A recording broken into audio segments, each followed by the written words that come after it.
जय जगन्नाथ सांग मैंने वेलकम कर मिनी ब्लॉग को। तो आपण मैंने केमती अच्छा आशा करी आपण मैंने बहुत भले थे आम बहुत भले अच्छे। तो संध्या बेला 4:30 बाजिगला तो सूर्यास्त हो गला देखिपे केते सुंदर दृश्य।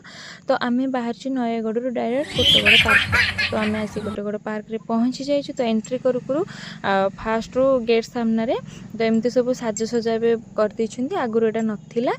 तो ये रथ बनई आर्टिफिशियल तापरे दोली भी बनई बढ़िया लगे। तो बुलाबुली कलु आग को गले तो बहुत सुंदर सब भेराइटी सब आर्टिफिशियल जहाँ भी लगे बहुत बढ़िया लगुच। आ शिव मूर्ति भी फ्रंट रे स्थापना कर बहुत बड़टे जोटा कि बहुत सुंदर लगुच। फोटो उठाई हो कि वीडियो करने हो बढ़िया लगुच।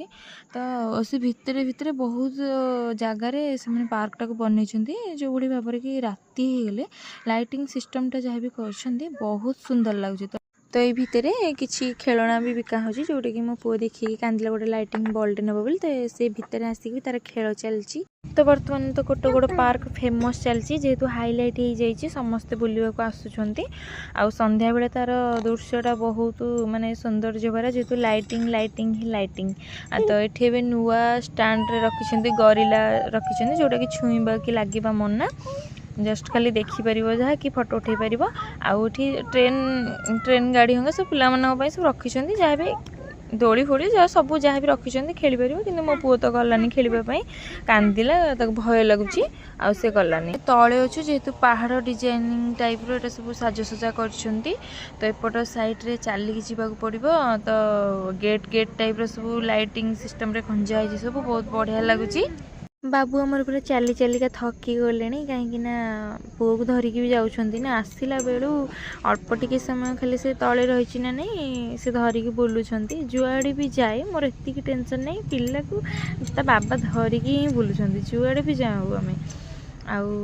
आपण तो देखिले तो गेट सिस्टमटा जमी कर निश्चिंत मनोलोभा ही लगे।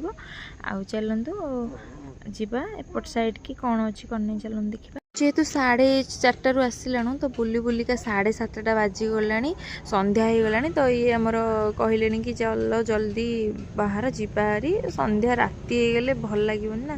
तो पुओ को सांगर धरिकी जेहेतु आसीचु तो आम ये बुली सारिकी किसी फोटो वीडियो उठे देकी प्रवेश द्वार ठू आग को गले आपण आर्टिफिशियल झरणा देखा बहुत सुंदर लगुच। तो आम से किसी फोटो वीडियो उठे नेलु आउे घर को बाहर डायरेक्ट आपण जब आम वीडियो भल लगी थाए तेरे चैनल को सब्सक्राइब करदे आउ लाइक कमेंट शेयर करने को तो जमर भी भूलें। तो रोची जय जगन्नाथ नेक्स्ट वीडियो रे देखा। तो बाय बाय।